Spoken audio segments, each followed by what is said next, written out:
छत के द्वारा भरा हुआ घर भरा हुआ था। यीशु शिक्षा देता और चंगा करता घर में था और हर कोई उसे देखना चाहता था।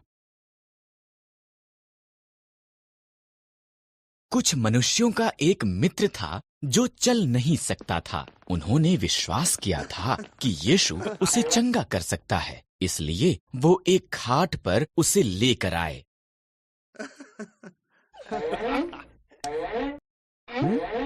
क्योंकि घर पूरी तरह से भरा हुआ था, वो अंदर नहीं जा सके, इसलिए वो उसके मित्र को उठाकर समतल छत पर लेकर गए और टाइलों को उखाड़ना शुरू कर दिया।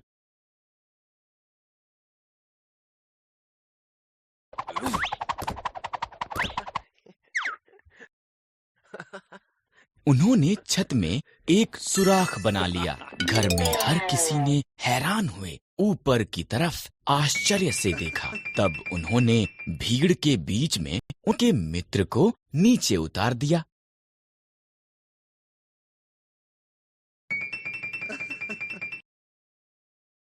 उन्होंने सोचा कि यीशु उनके मित्र को चंगा करेगा। इसकी बजाय यीशु ने उससे कहा, तेरे पाप क्षमा हुए।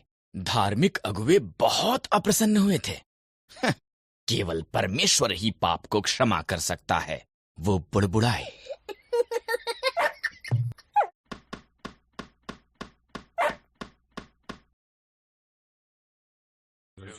आसान क्या है?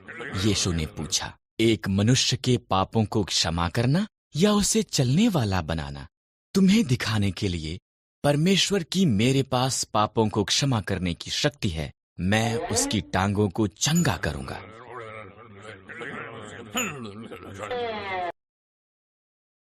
अपनी खाट उठा और घर चला जा, यीशु ने मनुष्य से कहा, और वो चल पड़ा। उसके मित्रों ने खुशी प्रकट की और इसी तरह प्रत्येक ने भी। अब पूरा घर प्रशंसा के साथ भर गया था।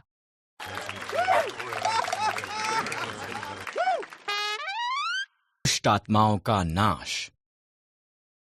यीशु और उसके शिष्य गलील के समुद्र के पार गए। वो दुष्टात्माग्रस्त एक मनुष्य से मिले जो कब्रिस्तान में रहता था। वो निरंतर चिल्लाता रहता और अपने आप को पत्थरों से काटता था। यीशु ने आत्माओं को निकल जाने के लिए कहा, हमें पीड़ा ना दें यीशु। आत्माओं ने रोकर कहा, मेरा नाम सेना है। उस मनुष्य ने कहा, मुझ में बहुत सी दुष्ट आत्माएं हैं।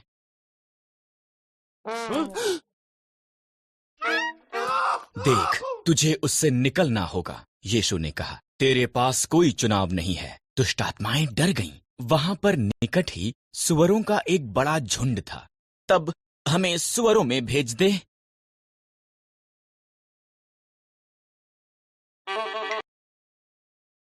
यीशु ने दुष्ट आत्माओं को सुअरों में जाने दिया। पूरा झुंड नीचे ढलान पर झील के किनारे की तरफ दौड़ा और डूब मरा।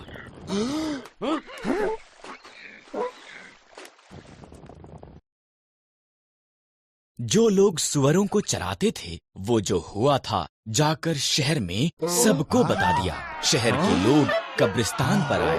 उन्होंने देखा कि यीशु ने मनुष्य को चंगा कर दिया था।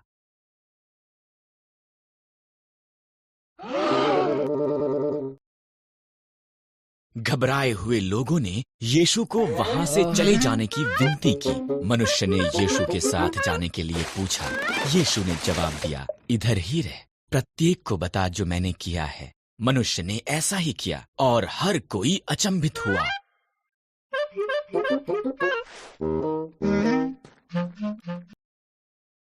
उठ खड़े होने का समय। याईर, एक आराधनालय का अगुआ, यीशु के पांवों में गिर पड़ा। मेरी छोटी सी बेटी मर रही है। वो रोया, अगर तुम उस पर अपना हाथ रखो, मैं जानता हूं कि वो चंगी हो जाएगी।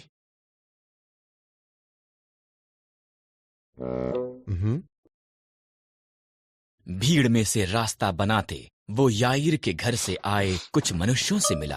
तेरी बेटी तो मर चुकी है। उन्होंने कहा, मत डर। यीशु ने कहा, विश्वास कर तो तेरी लड़की चंगी हो जाएगी। वो याईर के घर पहुंचे और लोगों को रोते हुए वहां पाया। तुम क्यों रो रहे हो? यीशु ने पूछा। लड़की मरी नहीं है, वो केवल सो रही है। लोग उस पर हंसने लगे।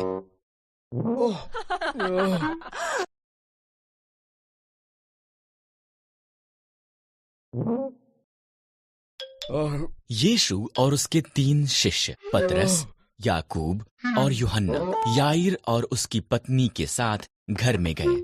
छोटी लड़की वहां पर लेटी हुई थी, ठीक वैसा ही जैसा प्रत्येक ने कहा था।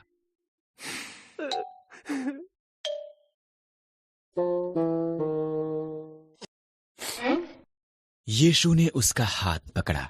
तब उसने कहा, हे लड़की, उठ। और वो उठ गई।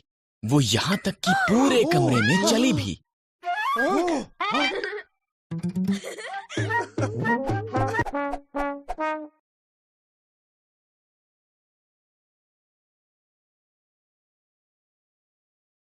याईर और उसकी पत्नी अचंभित हुए। यीशु ने उन्हें बताया कि किसी को मत बताए कि उसने क्या किया है।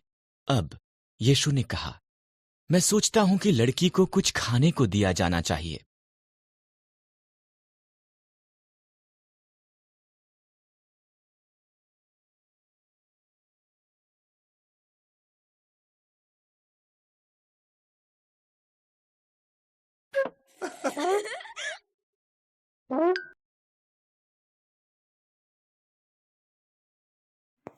Subscribe please and like.